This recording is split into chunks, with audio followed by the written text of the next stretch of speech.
పేతురు యొక్క 2వ పత్రిక 1వ అధ్యాయం 16-17 వచనాలు.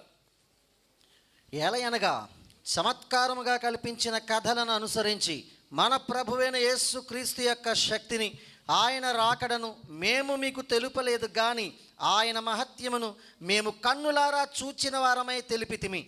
ఈయన నా ప్రియ కుమారుడును, ఈయన యందు నేను దేవునికి స్తోత్రం చెప్పండి. పేతురయ్య గారు మాట్లాడుతూ అంటారు, చమత్కారముగా కల్పించబడ్డ కథలతో మేము మీకు ఎప్పుడు వాక్యాన్ని చెప్పలేదు. మరి ఈ వచనాన్ని ఈ కథల మాస్టర్లు ఎందుకు మరి స్టోరీ టెల్లర్స్ చదవలేదో నాకు అర్థం కావట్లేదు. ఎంత బాధ అనిపిస్తుంది కదా. పేతురయ్య గారు పత్రికలు చదవకుండానే వారు ఉంటారా? ఆ వాక్యాలు ఎప్పుడు బోధించకుండా ఉంటారా?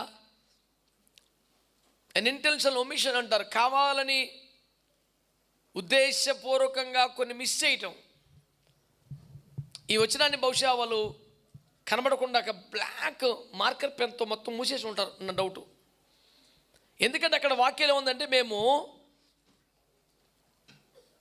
చమత్కారముగా ఉన్నటువంటి కల్పన కథలతో దేవుని వాక్యమును మీకు ఎప్పుడు బోధించలేదు, కానీ మేము కనులార ఏది చూసామో దాన్ని బట్టి మీతో మేము మాట్లాడాము అని చెప్తున్నాడు పేతురు.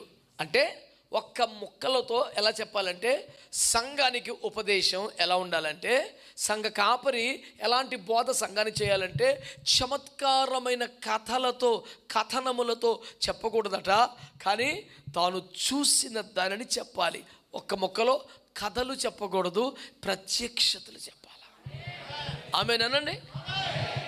కథలతో కాదు బోధ, ప్రత్యక్షలతో కూడా ఉండాలి. చమత్కారమైన కథలతో, కథనములతో, స్వానుభవాలతో, ఏవేమో మాటలతో కాలాన్ని దొర్లించేసే విచిత్రమైనటువంటి పని చేయడానికి వీల్లేదు. కానీ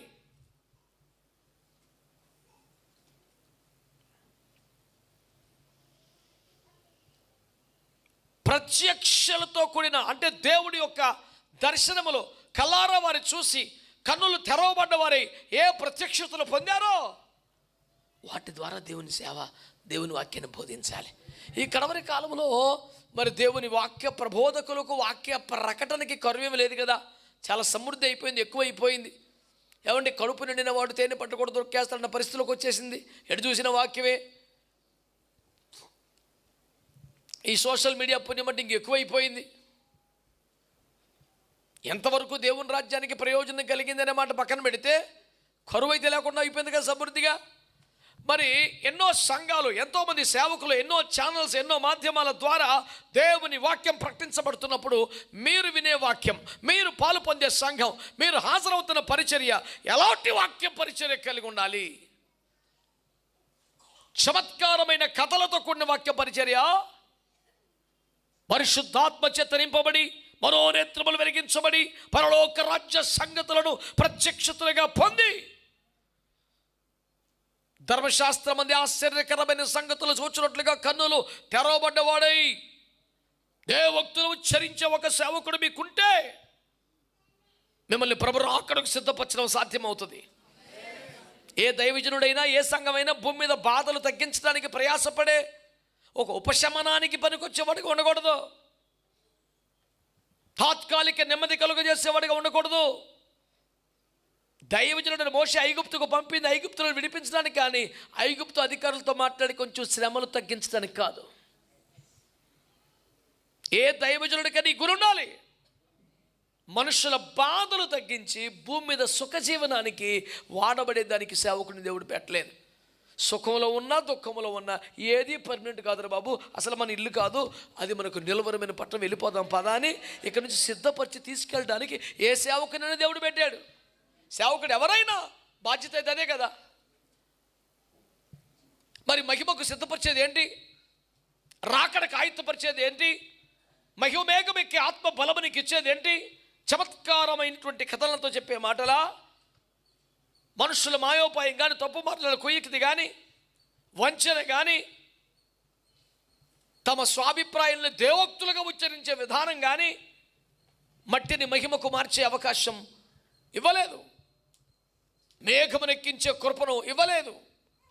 అందుకని అపోస్తలులు మాట్లాడుతున్నారు, మేము చమత్కారమైన కథలతో మేము వాక్యాలు ఇప్పుడు చెప్పలేదు, మేము ప్రత్యక్షతలతో, మేము ఆత్మలో మా కనులు తెరవబడగా దేవుని ప్రత్యక్షతలు పొందిన వారమై వాటిని మాత్రమే ప్రకటించామని.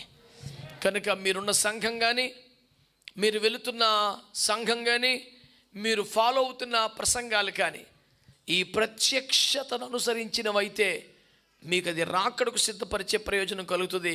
లేకపోతే ఏదో కొన్ని రోగాలు తగ్గడానికో, బాధలు తగ్గడానికో, తాత్కాలిక ఉపశమనానికో పనికి వస్తాయి. అంతకు మించిన ప్రయోజనం ఉండదు. తాత్కాలిక ఉపశమనం కొరకు ఈ భూమి మీద దేవుని సంఘం స్థాపించబడలేదు. మట్టిని మహిమకు సిద్ధపరచడానికి దేవుడు సంఘం అనే దాన్ని భూమి మీద ఏర్పాటు చేశాడు. దేవునికి స్తోత్రం కలుగునుగా. హల్లెలూయా. ఎరికో త్రోవలో గాయాలు పొందిన వాడిని తీసుకొచ్చి పూటకోళ్ళ వాని చేతికి అప్పగించినట్టే నిన్ను నన్ను దేవుడు ఉపదేశంలో పెట్టాడు కదా, సంఘంలో పెట్టాడు కదా. ఇప్పుడు సంఘంలో పెడితే మన బాధ్యత ఏంటి? ఇప్పుడు పెయిన్ కిల్లర్ ఇచ్చి నొప్పి తెలియకుండా చేస్తే చాలా, ఆ పుండ్లన్నీ పూర్తిగా మానాలా? మొట్టమొదటిసారి భక్తులను తెచ్చి తీసుకెళ్తామా, మొదటిసారి మందిరం కూర్చో ఎలా ఉందంటే బాగా నిద్ర పెట్టిందని, చాలా బాగుంది. నాయన బుర్ర బాదుకోవటం మిగిలిపోయింది. మొట్టమొదటిసారి మందిరానికి వచ్చారు కదమ్మా, మీకు ఏమనిపించిందంటే చాలా చాలా బాగుంది, చక్కగా నిద్ర పెట్టిందండి నాకంటే. అదే మా ఇంట్లో నిద్ర పట్టదండి బాబోయ్ గోళ, అందుకు ఉపయోగపడింది మందిరం. పోనిలే, నిద్ర ఎరుగక అలసి ఉన్న ఒక బిడ్డకు నిద్ర కల్పించితిమి అని సంతోషపడాలా? ఏం దుర్మార్గం ఇది. ఈ పెయిన్ కిల్లింగ్ మినిస్ట్రీస్ వద్దండి. చర్చికి వెళ్ళి కానీ కొంచెం పేనం బాగుంటుందండి, నాకేదో ఆరాధన చేస్తుంటే చల్లగా అనిపించిందండి. ఓరు బాబు ఇవన్నీ కాదురా. ఏం కావాలి తెలుసా? చెప్పండి. ఈ బాధలు తగ్గినా తగ్గపోయినా, ఈ కష్టాలు అలాగున్నా పెరిగినా తగ్గినా, లోపల ఆత్మను చూసావు, నీ అంతరంగ పురుషుల్లో చూసావు, అతడు మహిమ గల రాకడ సిద్ధపడాలి. దేవునికి మహిమ కలుగునుగా. హల్లెలూయా. కనుక చమత్కారముతో కూడిన కథలు మీకు చెప్పట్లేదు మేము. అపోస్తలుల బోధ ఎలా ఉండిందంటే, ఒక మట్టిని మహిమకు తయారు చేసే విధంగా. నేను అప్పుడప్పుడు వాడుతుంటానే ఘోరంగా, యేసయ్యకి మాత్రమే సాధ్యమని చెప్తూ పందిని పౌరంగా మార్చేయడం భూమి మీద ఎవడనే చేయగలరా? ఏ మెజిషియన్ కూడా ట్రై చేసి ఉన్నాడు. దేవుని స్తోత్రం. నీకు అర్థమైందా? అంత అసహ్యకరమైన ఒక వ్యక్తిని మహిమగల సంఘంగా మార్చడం యేసుకు మాత్రమే సాధ్యం.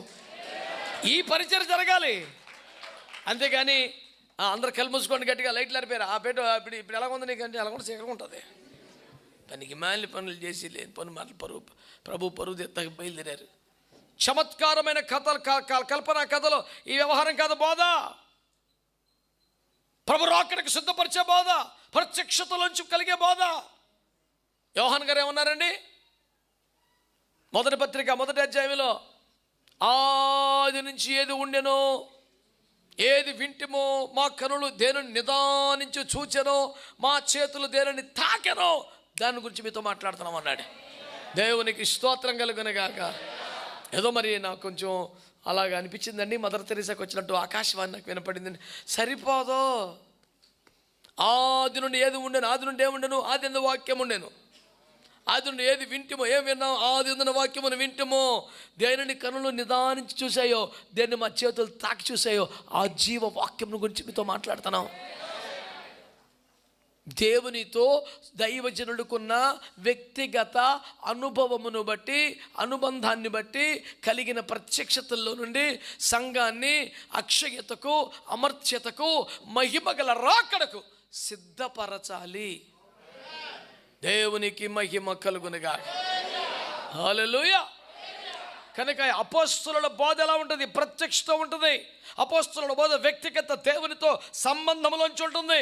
అపోస్తలుల బోధ మహిమగల రాకడకు సిద్ధపరచడానికి ఉంటుంది. పౌలు రాసిన 2వ కొరింథీ పత్రిక 2వ అధ్యాయం 17వ వచనం. కావున ఇట్టి సంగతులకు చాలిన వాడెవడు? మేము దేవుని వాక్యమును కలిపి చెరిపెడు అనేకుల వలె ఉండక. అప్పటికే అనేకులు అంటే నాయన ఇప్పుడు ఎలా ఉందో మీరు ఊహించండి.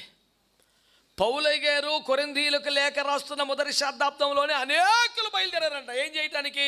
దేవుని వాక్యాన్ని కలిపి. అంటే డైరెక్ట్గా లోకముచ్చట్లు చెప్తే ఊరుకుంటారా? ఇప్పుడు వాక్యం చెప్పాలండి. నేను మొన్న ఒక సినిమా చూసాను, ఆ సినిమా స్టోరీ చెప్తానంటే ఎవడు ఒప్పుకుంటాడు? గోమే ఎవడన్నా అసలు సేవకుడువా? పనికి మాలి మనిషి. దేవుని సన్నిధిలోంచి మేము వస్తే సినిమాలు చెప్తావా, కథలు చెప్తావా? నేరుగా చెత్త చెప్తే ఎవడు ఒప్పుకోడు. కాబట్టి కొంత దేవుని వాక్యాన్ని తీసి వాక్యమే చెబుతున్నాడనే భ్రమ కల్పించి లోపల ఉన్న దరిద్రం అంతా బయటేసేయటమే. చాలా సంవత్సరాల క్రితం మేము నర్సీపట్నం వెళ్ళాం ఓ కార్యక్రమంలో పాలు పొందడానికి. వెళితే స్థానిక దైవజనుడు తను నడిపిస్తున్నారు. ఆయన మాట్లాడే మాటల తర్వాత మేము గెస్ట్ స్పీకర్లు కనుక తర్వాత ఇస్తారు మాకు టైం. మేము అందరం కూర్చున్నాం, సంఘం ఒక 20 మంది దాకా వెళ్ళాం ఎక్కడి నుంచి. ఆయన మాట్లాడుతూ ఏమన్నారంటే ఒక వచనం చదవటం. పూర్వకాలం మనం విట్లాచార్య సినిమాలు చూసినట్లయితే ఊరు బాబు ఇదేంట్రా అందరు నామకం చూడటం, నాకు సంబంధం లేదు బాబు నన్ను చూస్తారండి మీరు అందరూ 2 మాటలు చెప్తున్నాడు, మళ్ళీ ఇంకో వచ్చింది చదువుతాడు. మనం చూసినట్లయితే మళ్ళీ సినిమాయే. ఇంకేం వయసు పెద్దోడు స్థానికుడు, మనం ఒక అరగంట కోసం అక్కడికి వెళ్ళి 2 ముక్కలు చెప్పడానికి వచ్చిన వాళ్ళం. అలాగని ఈ దరిద్రాన్ని భరించడం మనం వల్ల కాని పని. ఆయనంతా అయిపోయిన తర్వాత మన చేతికి అప్పగించాడు. నేను మొదటి మాట అన్నాను, పాస్టర్ గారు బాగా సినిమాలు చూస్తారు కనుక ఆయన సినిమాల్లోంచి చెప్పారు, నేను చూడను, నాకు అయ్యేం రావు, మరి నా మాటలు బోరు కొట్టేస్తామో మీకు, నన్ను క్షమించండి. నేను చూసింది వాక్యమే, చదివింది వాక్యమే, కలిగింది ప్రత్యక్షతే. నేను ఇందులో చూసింది చెప్పగలను, ఆయన సినిమాల్లో చూసింది చెప్పగలను. నేను అలా చెప్పలేకపోతే మీరేం ఫీల్ అవ్వకండి, నాకు అవి రావు, అలాంటివి కాదు, మేము మా బ్యాచ్ అది కాదని చెప్పాను. రొసోసాలు పోతాడు మనిషి.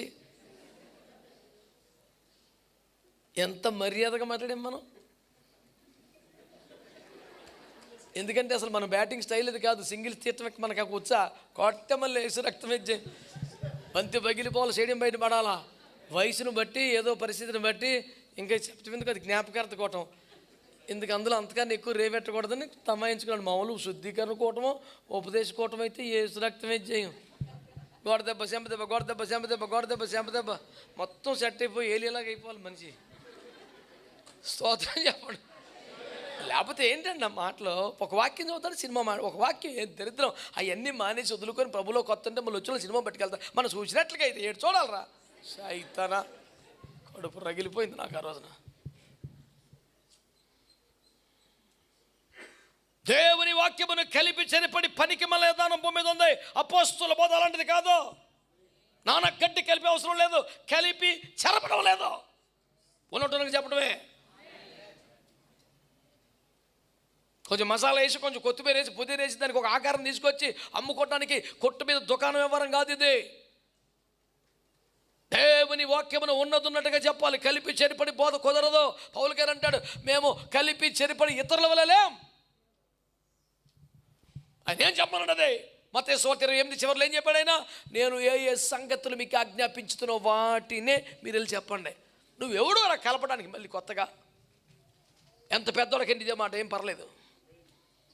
నేను అన్నాను, నాకు ఆయన మీకు కొంచెం పెద్ద విషయం లేకుండా మీరు కొన్నిసార్లు ఇసురుగా మాట్లాడుతున్నారు అన్న. నేను అన్నాను, సార్ మీరు నాకన్నా పెద్దలు కానీ వాక్యం మీకన్నా పెద్దది సార్. తెగ ఫెయిల్ అయిపోతా నాకు వచ్చా. నాకన్నా పెద్దోడు అంతా ఒప్పుకుంటాను, కానీ వాక్యం కన్నా పెద్దోడు కాదు, ఎక్కువ ఫీల్ అయిపో కూర్చో. పనికి మళ్ళీ కథలు చెప్తే, సినిమా స్టోరీలు చెప్తే మేము కూర్చొని సపోర్ట్ కొట్టాలా? 2-3 అర్థాలు వచ్చే సిగ్గుమాలి మాట్లాడుతున్న ఏకీపించాలా మేము? పనికి మళ్ళీ వికటాలు ఆడుతుంటే కితకితలు పెట్టి జనం పడిపోయి నవ్వుతూ ఉంటే ఆనందించాలా? పనికి మళ్ళీ పని ఆపే. ఇట్లా హాస్యవలని కాదు, నవ్వులు నజరాని కాదు, లాఫింగ్ క్లబ్ కాదు. మట్టి మహిమగా మార్చబట్టడానికి దేవుడు ఏర్పాటు చేసిన కర్మాగారం సంఘం అంటే. ఒకడు రాకడ సిద్ధపడాలి, ఒకడు పరిశుద్ధులు సంపూర్ణ అవ్వాలి, పరిశుద్ధులను సంపూర్ణ చేసుకోవాలి, పరిమళ క్రియలు సంపూర్ణ చేసుకోవాలి, ఆరోగ్యమైపోయే కాలానికి సిద్ధపడాలి, రోజు ఇంటికి వెళ్ళి సిద్ధపాటు సంపాదించాలి. కలిపి చెరిపితే అవదా? యాజిటేజ్కి చేయాలంతే. యెహోవా సెలవిచ్చినది ఏమనగా, నేను కలుపునది ఏమనగా ఉండదు, గోపులు వాసిపోతాయి. ఆయన చెప్పేది చెప్పాలంతే, మాట్లాడతాగా నువ్వు. ఎవడో పాస్టర్ గారు అంటే పోస్ట్ మ్యాన్, ఆ ఉత్తరం తీసుకొచ్చేయాలి, చదివేసి అదివేసాలు వేయకూడదు. ఆయన ఏమి రాస్తే అది ఇచ్చేయడమే. ఇవాళ పరమగీతం వస్తుంది, విలాపాక్యం వస్తుంది, ఏదని చెప్పాలరా? పోస్ట్ మ్యాన్ అంతవరకే. మేము ఎక్కువగా కీర్తనలు పాడుతుంటాం, సామెతలు కూడా ఉంటాయి. నువ్వు పోస్ట్ మ్యాన్ అంతవరకే సేవకుడు అన్నవాడు. ఏదో ఒక సంఘం కాదు, ఏదో ఒక బోధ కాదు, ఏదో ఒక ఛానల్ ఫాలో అయిపోవడం కాదు, లైకులు కొట్టేస్తా కాదు, పొలమ్మని అడ్డగోలుగా వెనకొచ్చాయి.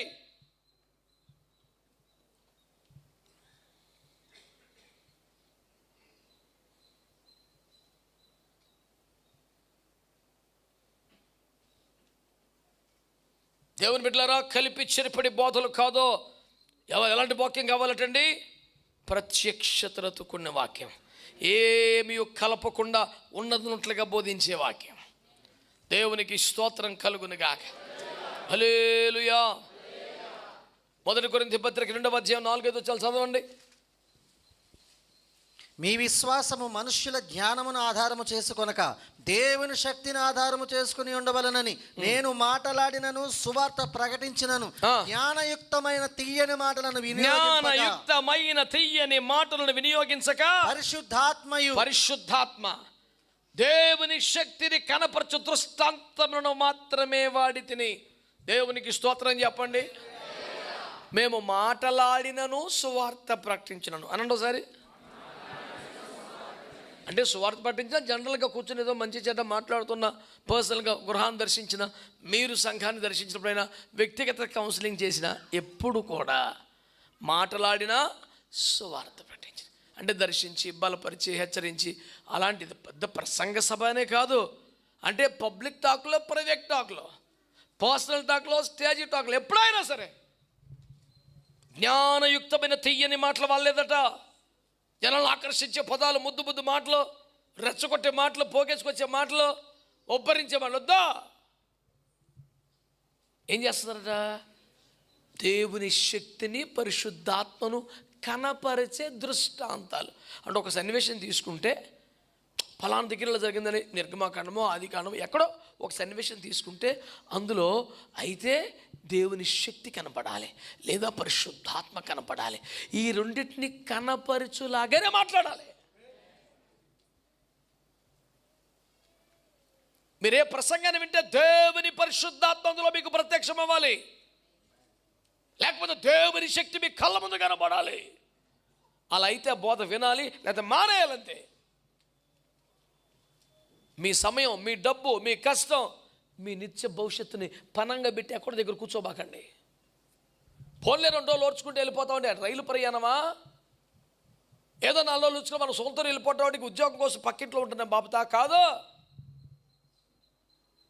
నిత్య గృహమునకు, తేజో గృహానికి సిద్ధపరచవలసినటువంటి మహిమ కలిగిన సంఘం ఇది.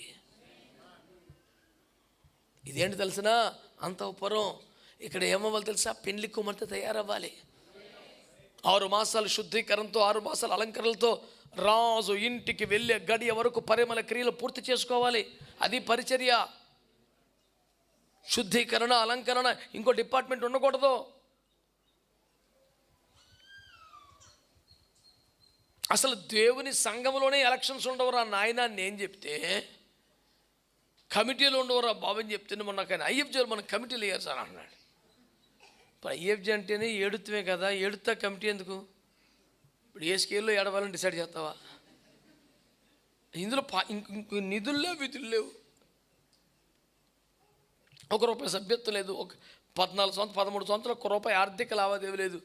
కమిటీ ఏడు చేస్తావా? ఇప్పుడు అందరూ ఏ స్థాయిలో ఏడవాలి? 2.5 ఏడవండి అంటారా? ఏడితే కమిటీ ఎందుకు నాయన? ఇదంతా కూడా లౌకికమైన ఆత్మ చావక, లోక సంబంధమైన మనసు చావక, సంఘములో సన్నిధిలో కూడా లోకంలో లాగే మాకు ఒక అవకాశం ఉండాలి, మేము ఏదైనా కాసేపు చేయాలా, ఈ మనసే ఉండి ఇలాంటి మాటలు పుట్టుకొస్తాయి. 127 సంస్థానాల నుంచి కన్యకలు వచ్చేస్తే ఏమండి వాళ్ళందరూ కూడా ఎక్కడికి? శూషణ కోటలకు వచ్చేస్తే కనీసం బయట వ్యక్తులను కలవకూడదు, ఇంకా ఇంటి ఆహారం తినకూడదు. వారి స్నానాల కొరకైన సబ్బులైనా అక్కడే ఇస్తారు. వారు ధరించే వస్త్రాలను అక్కడ ఇస్తారు, వారు తినే ఆహారమైన అక్కడే. అంటే బయట ప్రపంచంతో సంబంధాలు కట్ అయిన తర్వాతే అసలు ఏదైనా స్టార్ట్ అవుద్ది.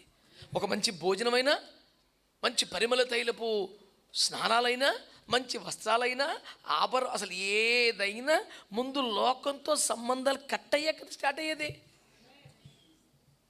ఆ లోకమంతా తీసుకుని సంఘాలు పెడితే అలా కుదురుతుంది. వాడ కట్టుకున్నాడు, నోమకు బ్రహ్మాండం కట్టాడు, 3 అంతస్తులు కట్టాడు, ఆహార పదార్థాలు పెట్టాడు, అంతా బాగానే ఉంది. కానీ దానికి కీలు పుయ్యకపోతే వరదంతా మొత్తం లోపలికి వచ్చేదిగా. లోకపు నీరు లోపలికి రాకుండా పటిష్టమైన ఏర్పాట్లు చేసుకోవాలి. అదే ఉపదేశ క్రమం అంటే. లోకాచారాలు రాకూడదు, లోక పద్ధతులు రాకూడదు, అన్యాచారాలు రాకూడదు, నామకర్త క్రైస్తవ విధానాలు రాకూడదు. లేవికన్ను పద్ధతులు ఏం చెప్పాడు?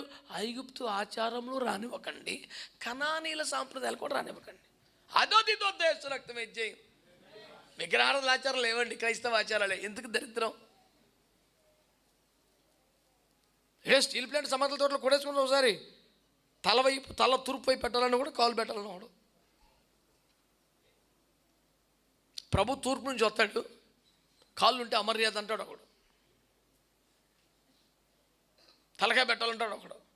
ఈడంటాడు ప్రభు తూర్పు నుంచి వస్తాడు కాబట్టి కాళ్ళు ఉంటే ముఖం అలా అలా పోమంటే అలా లేచిపోతాడు. దానికి అసలు సండే స్కూల్ అండి వీడు. నేను అడిగానండి, మరి హతసాక్షి అయిపోతే ఎలాగొస్తాడాడు? ముక్కలు నరికేసి సముద్రంలో పడేస్తున్నారు కదా, ఆడి పరిస్థితి ఏంటి? సజీవంగా గ్రహం చేసిన కాల్ చేశారు, బూడిద అయిపోయారు కదా, మరి ఆయన ఎలాగ వస్తాడు? తూర్పుకి ఇలా మొహం పెట్టుకుంటే లెగుతాడు అన్నావు కదా. ఎవడో పాములు ఆడించని చూసి ఉంటావు నువ్వు, వాక్యంగా చదివింది నువ్వు.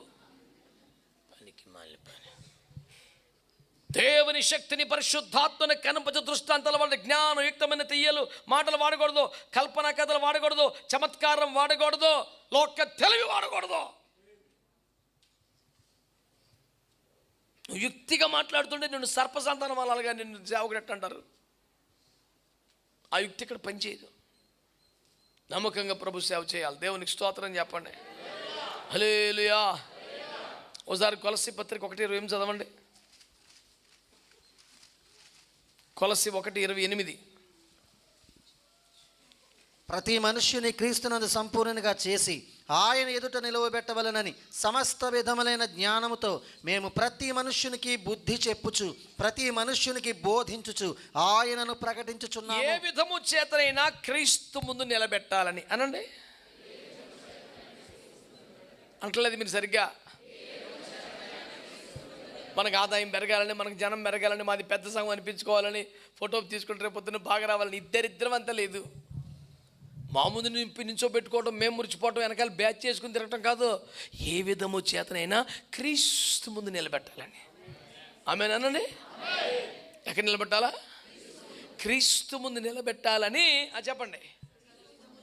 సమస్త విధములైన జ్ఞానముతో, అవసరమైతే చరిత్ర, అవసరమైతే సైన్స్, అవసరమైతే ఇతర గ్రంథాలు, ప్రతిదాన్ని పౌలు గారు చెప్పారు లేదా? మాట్లాడండి. ఎథెన్సు పట్టణములో వాక్యం చెప్తున్నప్పుడు ఏమన్నాడు? మీ కవీశ్వరులు కొందరు అలా చెప్పారన్నాడా? అంతకుముందు ఏమన్నాడు? మీరు తెలియబడిన దేవుడు అన్నాడు. ఆ దేవుడు నాకు తెలుసు చెప్తానని చెప్పాడా? సమస్త విధములైన జ్ఞానంతో బోధించాలి. ఏదో ఒకటి పట్టుకొని వెళ్ళాడతాం కాదు. నేను ఆయా గ్రంథాల్లోంచి విషయాలను రెఫరెన్స్గా వాడుతూ పలానా చోట ఇలా అన్నారు, ఇదిగో దాని అర్థం ఇది, సాదృశ్యం ఇది, ఇలా మాట్లాడుతూ వాక్యం చెప్తున్నానని ఒక పెద్ద దైవజనుడు అని భావిస్తున్న సేవకుడు, నేను ప్రసంగికుడిగా వెళ్ళిన సభకి అధ్యక్షుడిగా ఉన్నాడు. ఆయనకి నా బోధ అంటే మహాకోపం.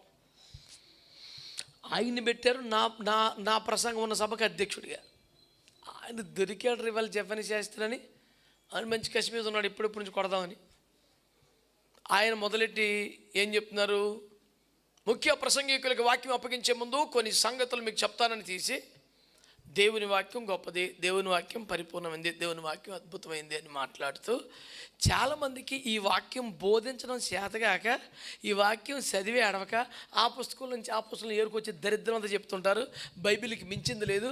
బైబిల్ చేతగాక ఏడుపు తప్ప, బైబిల్ చేతనైతే అడుదోలికి ఇడుదోలికి వెళ్ళేంత కర్మ ఉండదు. చేతగానోడు అలా మాట్లాడతాడు, చేతనైనోడైతే బైబిల్లో విషయం మాట్లాడతాడు, బయటికి వెళ్ళడం. ఇది ఏదైనా పుస్తకం రెఫరెన్స్ తీశారంటే ఆడికి వాక్యం రాదని సన్నాసి రకమని అర్థం అని ఈ రకంగా చెలరకపోయి పావుగంట సేపు ఇప్పుడు జఫరీ శాస్త్రి గారు వాక్యం చెప్తారని అప్పగించాడు. ఇంకే వాళ్ళు చిత్త కొట్టేశానని ఆడి ఫీలింగు. సండే స్కూల్ పిల్లలకు కూడా తెలిసిన మర్మడు తెలియలేదు. బంతిని ఎంత గట్టికి కొడితే ఈ పాటి సైన్స్ రాదు ఆడికి.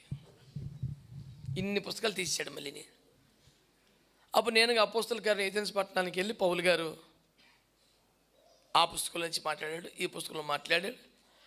క్రీస్తును ముందు నిలబెట్టాలంటే ఏదో ఒక జ్ఞానం సరిపోదు, సమస్త విధములైన జ్ఞానంతో వాక్యాన్ని బోధించాలి.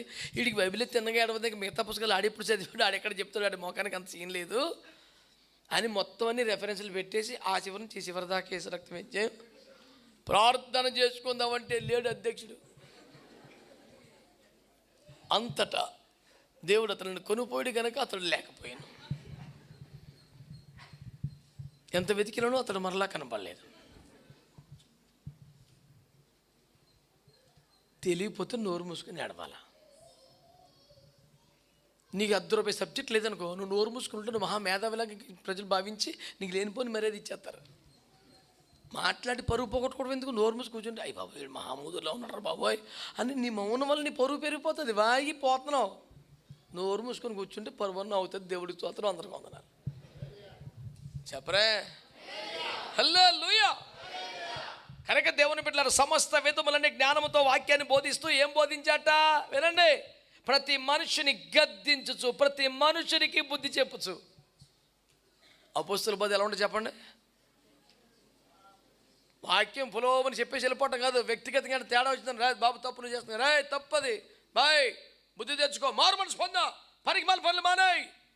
ఏదో అన్యాపదేశంగా ఇండైరెక్ట్గా ప్రసంగంలో ఒక డైలాగ్. ఎందుకే దరిద్రం, నేను తండ్రిని మీరు బిడ్డలండి, తండ్రి బిడ్డలు ఇండైరెక్ట్ డైలాగ్ కొట్టుకోవడం అంతకన్నా చండాలపు కొంప ఇంకేమున్నదు దరిద్రం అని. ఎందుకంటే ఎక్కడో కొడితే ఆడికి వచ్చి తగులుద్దంట, ఆడి విలువెళ్ళి ఆడిపోతుంది, వీడు ఆనందిస్తాడు. దరిద్రం ఇది. డైరెక్ట్గా నన్ను చేసే తప్పది, కరెక్ట్ కాదు, అది మార్చుకో. ప్రతి మనిషిని గద్దించుచు, ప్రతి మనిషికి బుద్ధి చెప్పుతూ సాగుద్ది అపోస్తల బోధ. అపోస్తల కార్యం 2:37 అలా చూస్తారు చదవండి. వారు ఈ మాట విని హృదయంలో నొచ్చుకొని. ఏ మాట విని?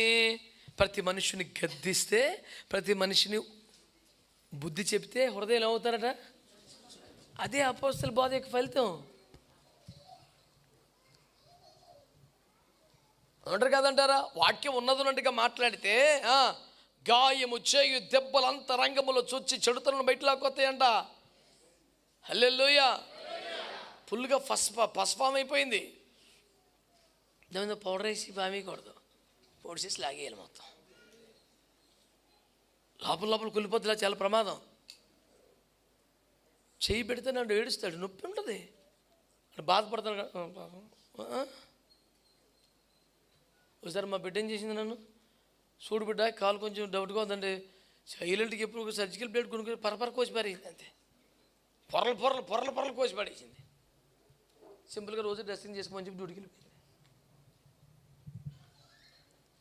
లేకపోతే స్వస్థత రాదు. లోపల ప్రమాదకరమైనది ఉన్నప్పుడు దాన్ని బయటకు రావాల. నొప్పి అవుతుంది, గాయం అవుతుంది, మనిషి దొక్కుతాడు. ఫీల్ అవుతారేమో, నొచ్చుకుంటారేమో, కొంచెం ఆదరణ కృప పోతాడు. ఏ విధము చేత నేను క్రీస్తు ముందు మిమ్మల్ని నిలబెట్టాలంటే ఏం చేయాలంట? ప్రతి మనిషి గద్దించు, బుద్ధి చెప్పుచు వాక్యం చెప్పాలి. అలా చేస్తే నొచ్చుకుంటారు, అయినా రక్షణ పొందుతారు. దేవునికి స్తోత్రం కలుగునగాక. కాబట్టి వెలుపలి సంతోషాన్ని కలిగించే, ఉల్లాసాన్ని కలిగించి, ఉప్పెంగా చేసే కొన్ని జ్ఞానవాక్కులు విలిపించి ముగిద్దామా? గద్దించైనా, బుద్ధి చెప్పైనా, గాయం చేసే దెబ్బలుగా అయినా, అంతరంగంలోకి చొచ్చి చెడుతనం లాగి హృదయంలో నొచ్చుకుని వచ్చేసైనా పరిశుద్ధపరిచి క్రీస్తు ముందు నిలబెట్టాలి. ఆమేన్. అపోస్తలుడు పేతురు గారు అన్నారు ఏమని? నాయనా, మేము చమత్కారమైన కల్పనా కథలతో వాక్యాన్ని బోధించలేదని. పౌలే గారు ఏమన్నారు? మేము కలిపి చెరపటం లేదని. యోహానే గారు ఏమన్నారు? మేము ఏమి చూసామో అదే చెబుతున్నామన్నారు. ఆమేన్. అలాంటి బోధ చేస్తే ఏం జరుగుతుంది తెలుసా? నొచ్చుకుంటారు, కష్టం అవుద్ది, గద్దిస్తే, బుద్ధిస్తే బాధ కలుగుద్ది. కానీ ప్రభు రాకడ సిద్ధపడతారు. మేము అపోస్తులతో పోల్చుకోవడానికి తగిన వాళ్ళం కాదు. వాళ్ళ ముందు ఒక 100 వంతు చిన్న సేవకులం అయినా భయభక్తులు కలిగి అదే బోధ చేయాలని, ఆ మార్గం నడుచుకోవాలని ఆశపడుతూ అప్పగించుకున్నాం. ఈ బోధే ప్రమాదకరంగా కష్టంగా ఉంటుంది కానీ ప్రయోజనకరమై రాకడ సిద్ధపరుస్తుంది. ఈ ఉపదేశంలో స్థిరపడండి, ఉపదేశాన్ని అంగీకరించండి, రాకడ సిద్ధపడండి. దేవుడు మిమ్మల్ని దీవించును గాక.